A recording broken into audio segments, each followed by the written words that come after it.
Olá, graça e paz, meu amado irmão, minha amada irmã em Cristo Jesus. O arrebatamento não ocorreu, razão pela qual estamos aqui mais uma vez para a honra e a glória do nosso Deus. Para você que está chegando agora e não me conhece, eu sou o presbítero Mauro Lúcio e semanalmente estamos aí produzindo conteúdos com o objetivo de auxiliar os professores da escola bíblica dominical. Neste trimestre, meu irmão, está sendo uma bênção de Deus. Nós estamos estudando o tema proposto pela CAPAD, cujo tema é Aviva a tua obra, o chamado das Escrituras ao quebrantamento e ao poder de Deus. Está sendo uma bênção falar sobre esse tema de avivamento. Eu tenho a certeza que não somente eu, mas muitas pessoas têm se sentido impulsionados a orar, consagrar, jejuar e buscar a face e a presença de Deus. Hoje, dando continuidade, nós vamos abordar a lição de número 5, cujo tema é o avivamento na vida da igreja. A leitura bíblica encontra-se em Atos dos Apóstolos, capítulo 2, versos de 1 ao 13. Cumprindo-se o dia de Pentecostes, estavam todos reunidos no mesmo lugar, e de repente veio do céu um som, como de um vento veemente e impetuoso, e encheu toda a casa em que estavam assentados, e foram vistas por eles línguas repartidas como que de fogo, as quais pousaram sobre cada um deles. E todos foram cheios do Espírito Santo e começaram a falar em outras línguas, conforme o Espírito Santo lhes concedia que falassem. E em Jerusalém estavam habitando os judeus, varões religiosos de todas as nações que estão debaixo do céu. E correndo aquela voz, ajuntou-se uma multidão e estava confusa, porque cada um os ouvia falar na sua própria língua.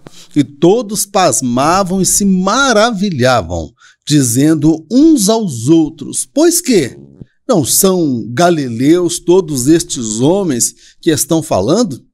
Como, pois, os ouvimos cada um na nossa própria língua em que somos nascidos? Partos e medos, elamitas e os que habitam na Mesopotâmia e Judeia e Capadócia e Ponto e Ásia e Frígia e Panfilha, Egito e partes da Líbia, junto a Cirene e forasteiros romanos, tanto os judeus como prosélitos e cretenses e árabes, todos os temos ouvido em nossas próprias línguas falar das grandezas de Deus. E todos se maravilhavam e estavam suspensos, dizendo uns para os outros: que quer dizer isto? E outros, zombando, diziam: estão cheios de mosto. Na presente lição, meu amado, nós vamos compreender um pouco do avivamento na igreja, a igreja primitiva. Vamos dizer aqui, a igreja primitiva, irmãos, ela nasceu debaixo de um grande avivamento de poder e um derramamento do Espírito Santo. Já logo na primeira pregação, no dia da inauguração, uma multidão de 3.000 almas se converteu ao Senhor. Posteriormente, numa outra pregação de Pedro, mais 5.000 almas se converteu ao Senhor. Após a experiência pentecostal, a igreja já nasceu no fogo, no poder, no azeite e na unção. E a experiência pentecostal daqueles dias não ficou restrita, conforme ensinam alguns, que ficou restrita somente à era apostólica, tá bem, meu amado? Porque ainda hoje o Senhor continua batizando no Espírito Santo aqueles que creem e aqueles que buscam. É sobre isso que nós vamos falar na lição de hoje, o avivamento na igreja. O batismo no Espírito Santo e o público-alvo. Nesse primeiro tópico, nós vamos falar um pouco acerca do batismo no Espírito Santo. Nós vamos analisar aqui, meu amado, qual era o público-alvo, o que Deus tinha em mente, porque o batismo no Espírito Santo, ele veio marcar o dia da inauguração da igreja. E todos foram cheios do Espírito Santo e começaram a falar em outras línguas. Mas há uma controvérsia por parte de alguns teólogos que afirmam que esta experiência pentecostal teria ficado reservado somente para aquela era dos apóstolos. Até pouco tempo, dizia-se que era somente naquela ocasião do dia do Pentecostes. Depois mudaram o discurso. Não, era para a era apostólica, porque no relato bíblico mostra que em vários outros momentos, depois do dia do Pentecostes, também ocorreu o batismo no Espírito Santo.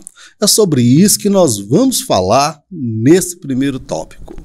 O chamado abrangente de Jesus.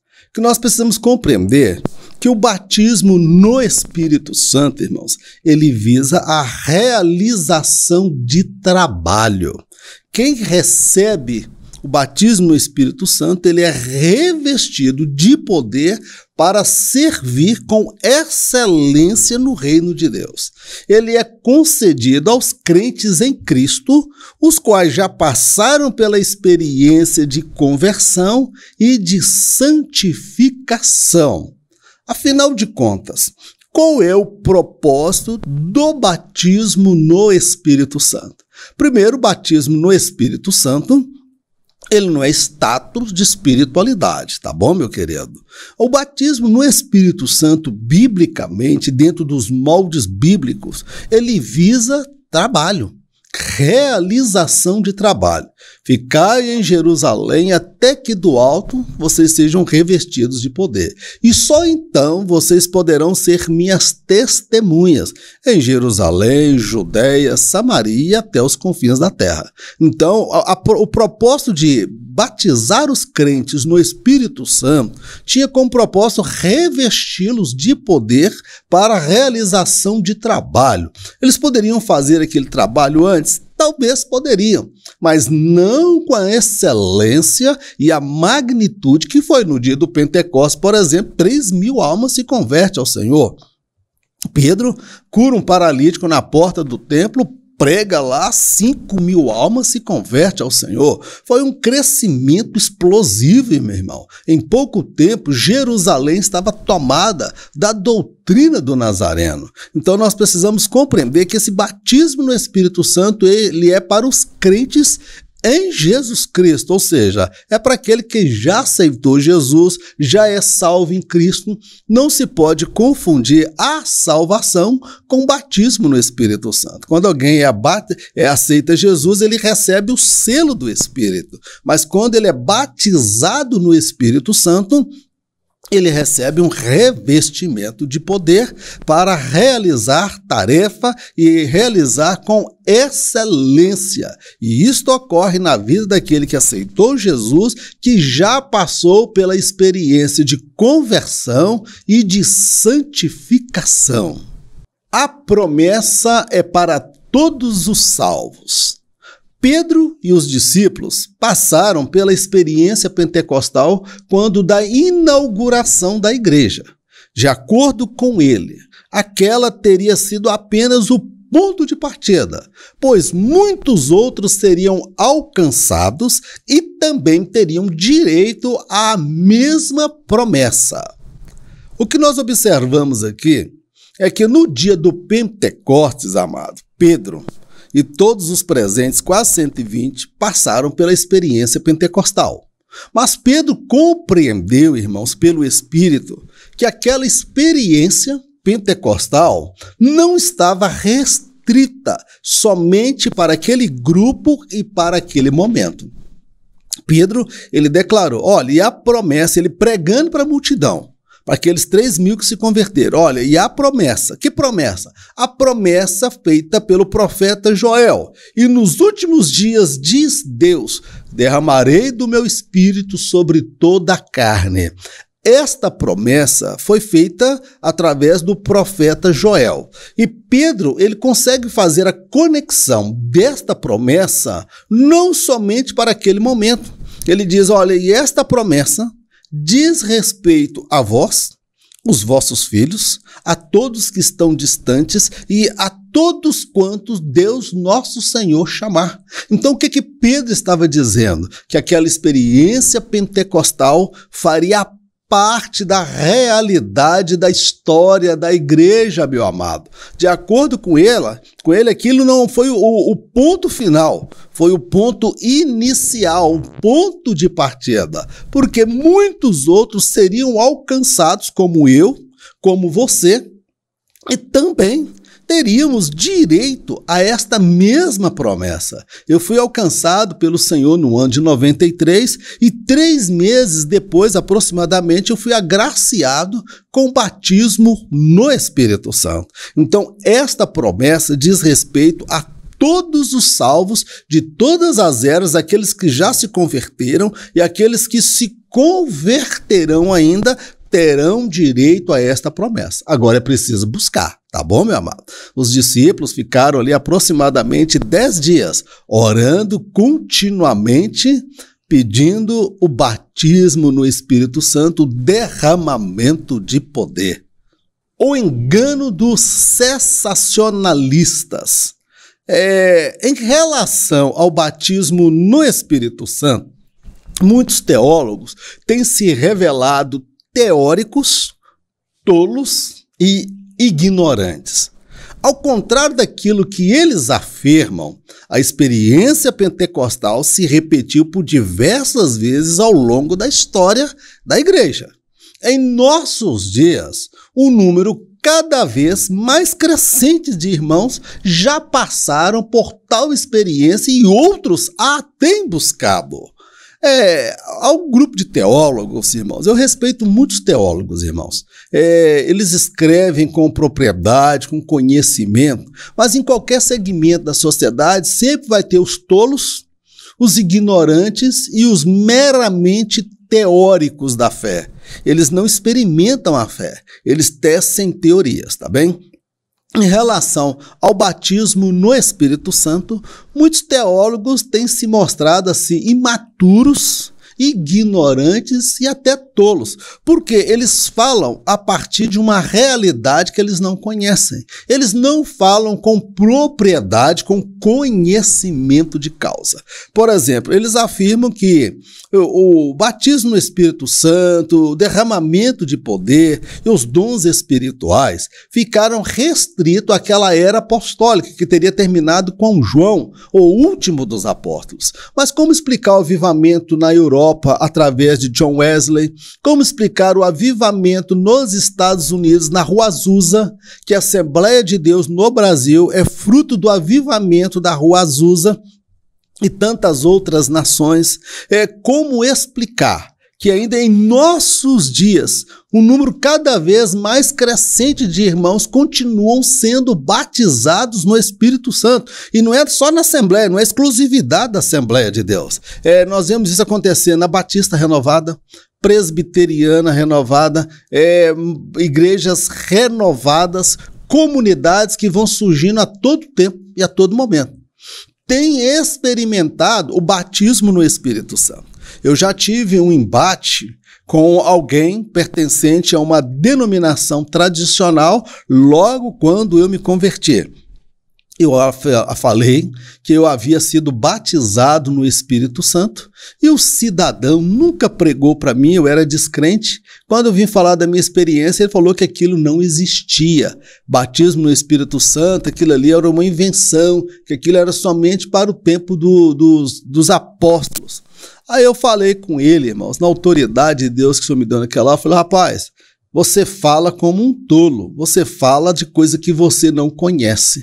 Eu falo da minha experiência, eu saí do forró, do carnaval, da lambada, do trio elétrico, você nunca pregou para mim. Agora que eu me converti, fui batizado no Espírito Santo, foi concedido o dom de falar em línguas. Você vem dizer que esta experiência não é real? Eu falo com propriedade, conhecimento de causa, e você fala daquilo que você não sabe. Então, depois disso, nunca mais ele veio debater. Meu irmão, não há como questionar.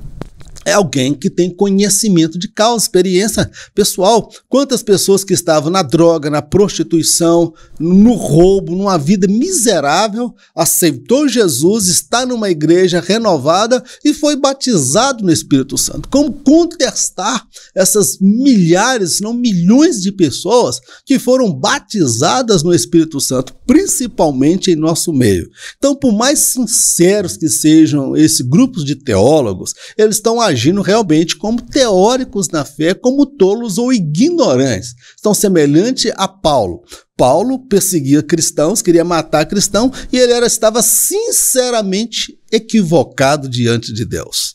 Vamos seguir adiante? O dinamismo da Igreja Apostólica. O que é dinamismo? É aquela coisa que é dinâmica, atuante, cheia de poder. Não era uma igreja apática, não era uma igreja acomodada. Era uma igreja que tinha como objetivo pregar, anunciar o evangelho e falar das grandezas de Deus. Era uma igreja que marchava no poder do Espírito Santo. Agora, nós precisamos compreender que o avivamento e a experiência pentecostal não é sinônimo de ausência de problemas, porque esse dinamismo, esse crescimento explosivo da igreja trouxe consigo também vários problemas com os quais a igreja teve que aprender a lidar e superar. A igreja nasce avivada. A igreja foi inaugurada com o poder do Espírito Santo.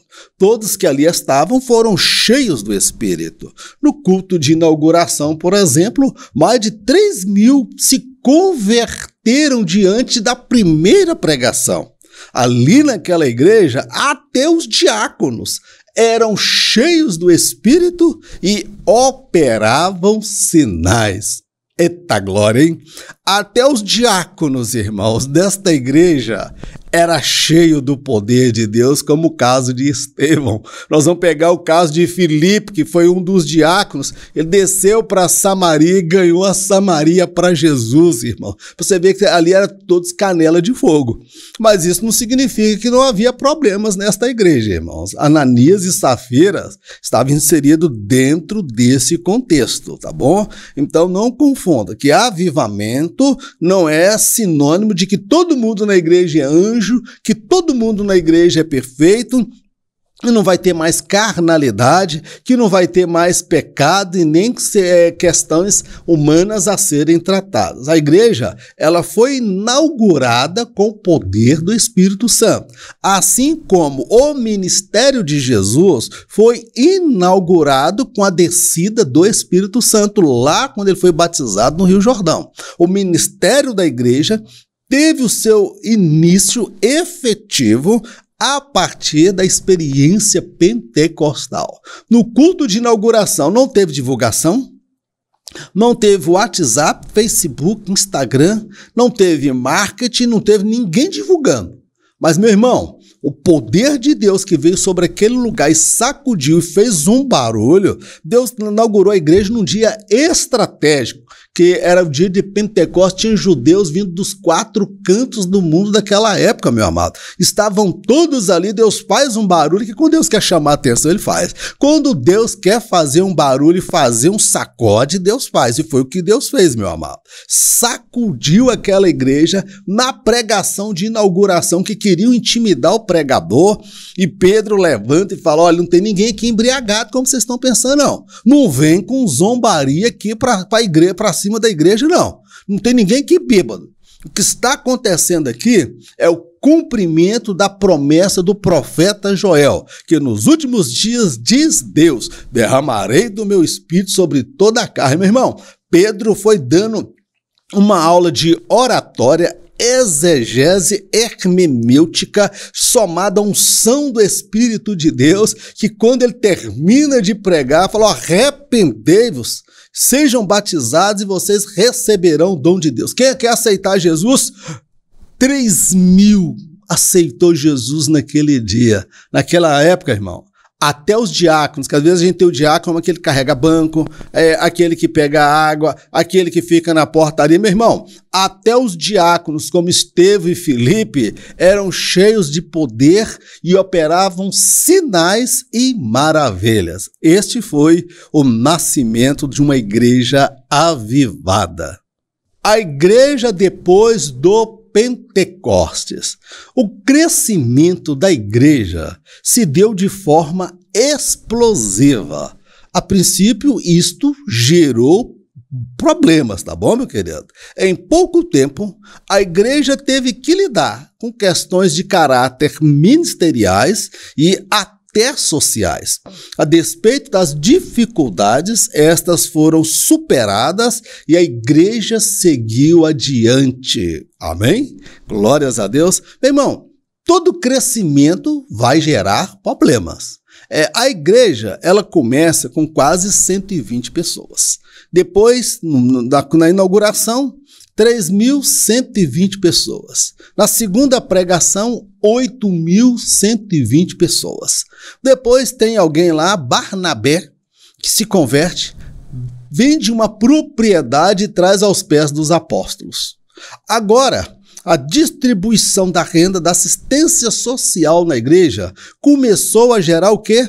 Atrito, desentendimento e desavença entre os irmãos, entre as mulheres viúvas. E o que os apóstolos fazem? Olha, nós estamos aí com um problema muito sério para ser resolvido. Nós cuidaremos do ministério da palavra e da oração. E vocês escolham entre vós aí 7 homens cheios do Espírito Santo, cheios de sabedoria e de boa índole, para cuidar desse negócio. Então, a igreja, esse crescimento explosivo, trouxe problemas estruturais, trouxe, a princípio, conflitos. E precisava ser tratado aquilo. Não, nós vamos cuidar só poder de Deus, é só glória. Não, meu irmão. Existe ali a questão humana. É igual quando a alma se converte. O que se converte não é só a alma. E se converte em uma pessoa inserida dentro de uma sociedade, cheia às vezes de tendência, de demandas de caráter moral, espiritual, ético e físico. Então precisa tratar o ser espiritual, mas precisa tratar também o ser que está inserido dentro de uma sociedade que tem demandas específicas. Então a igreja teve que lidar com problemas e questões de caráter ministeriais. Os apóstolos entenderam o papel dele, mas o ministério se ampliou. E agora surgiram os diáconos. E alguém saudosista dizia: eu não concordo com os diáconos. Jesus não instaurou diáconos. Jesus não colocou diáconos na igreja. Meu irmão, e Paulo vai dizer que Deus deu uns para apóstolos, profetas, evangelistas, pastores, presbíteros, e temos aí diáconos também, meu querido. Ou seja, foram todos chamados. À medida que a igreja foi crescendo, as demandas e as dificuldades foram surgindo, a igreja foi superando estas dificuldades e seguindo adiante no poder de Deus. Um ministério ungido para os dias atuais. Vamos trazer esta mensagem e procurar aplicar aos nossos dias, porque quem vive de passado e de história é museu. A gente não pode olhar para essas histórias relacionadas à igreja e deitar na cama da fama que eles fizeram. Nós precisamos construir a nossa história, a igreja da pós-modernidade. Não são do Espírito Santo. Uma pregação intelectualizada pode até impressionar os ouvintes, mas quando ela é feita não são, os ouvintes glorificarão ao Senhor, pecadores se converterão e enfermos serão sarados. Quando se tem a unção do Espírito, não importa se o pregador é ou não intelectual. O que você pensa acerca disso?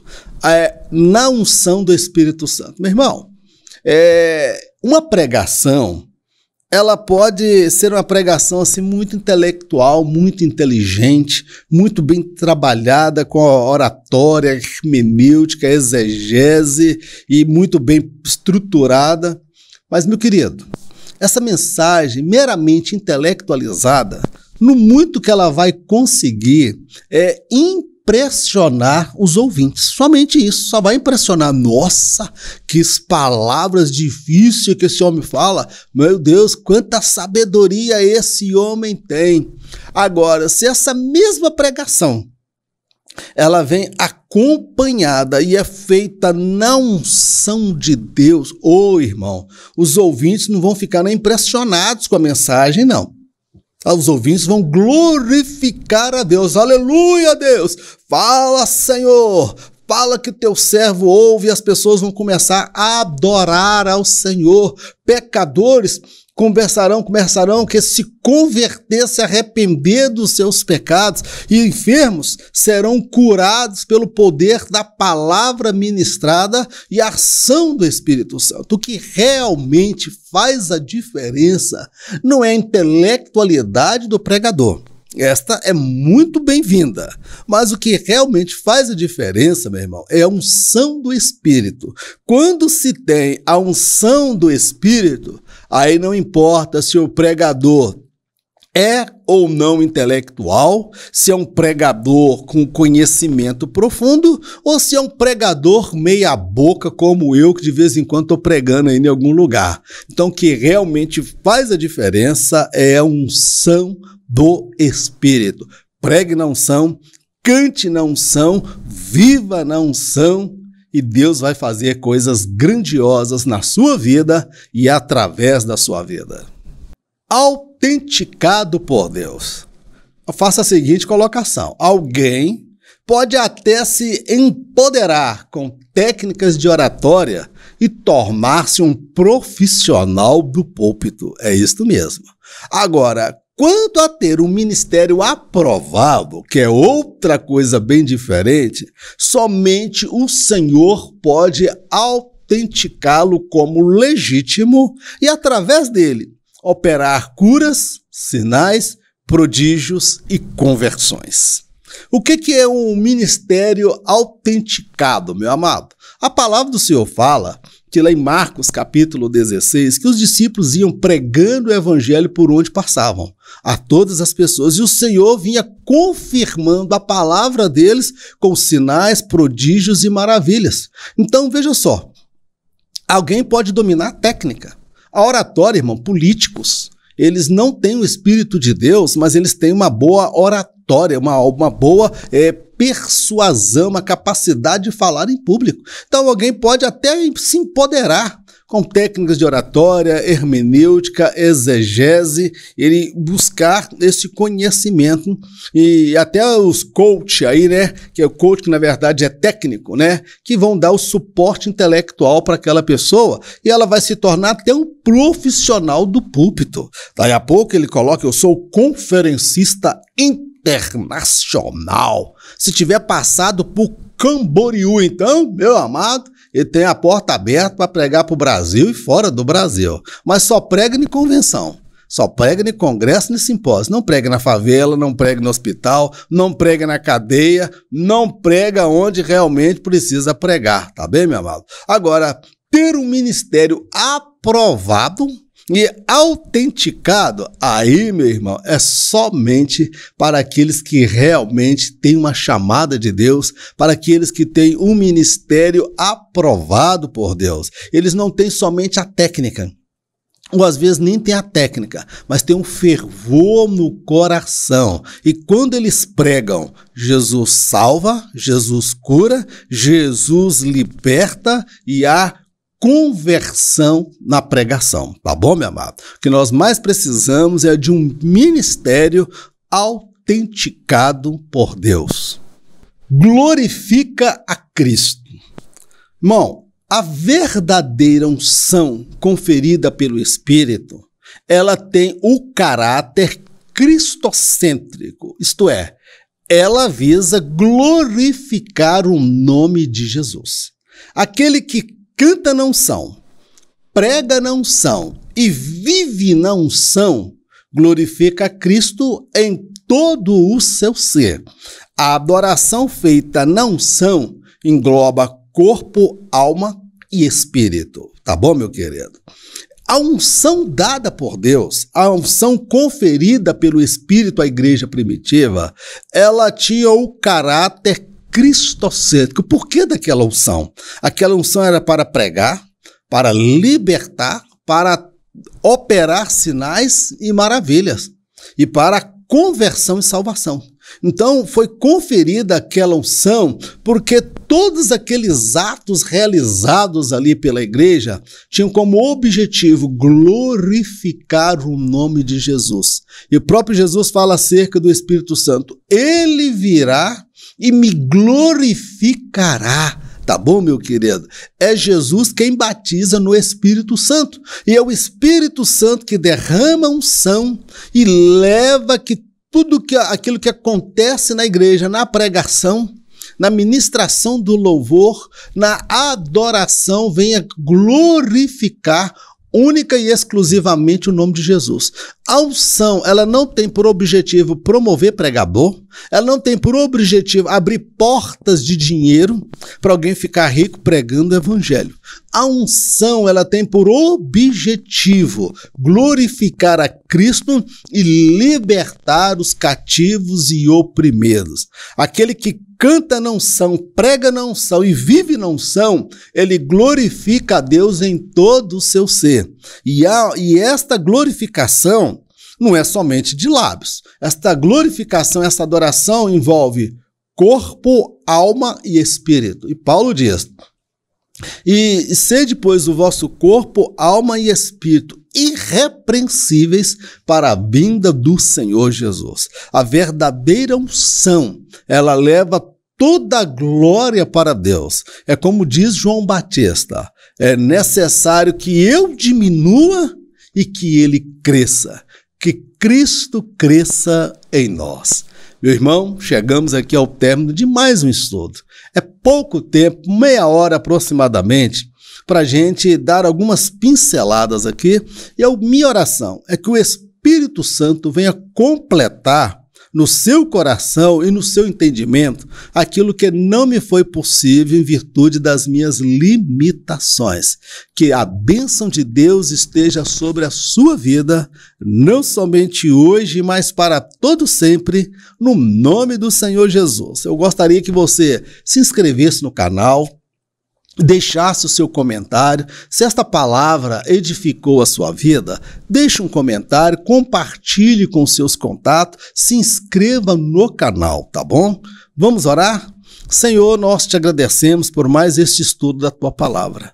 Ensina-nos a viver na unção, ensina-nos a pregar na unção, ensinar na unção e viver na unção. Ensina-nos a glorificar o Senhor de corpo, alma e espírito. Meu Deus, o Senhor operou um grande avivamento na inauguração da igreja.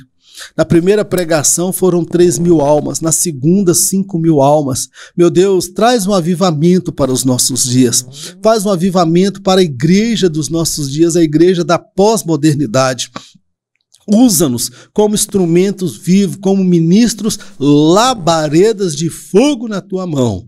Pai, nós te agradecemos por este estudo. A ti toda a honra, toda a glória e todo o louvor em nome do Senhor Jesus. Que o grande amor de Deus, a graça do nosso Senhor e Salvador Jesus Cristo e as doces consolações do Espírito Santo seja com todo o povo de Deus, não somente hoje, mas para todo sempre, em nome de Jesus. Amém. Glórias a Deus. Fique na paz, Deus te abençoe e até a próxima oportunidade. Se não houver arrebatamento, porque em caso de arrebatamento, eu não estarei aqui e nem você aí do outro lado. Eu encontro com você por sobre a glória. Fique na paz, Deus te abençoe, em nome de Jesus.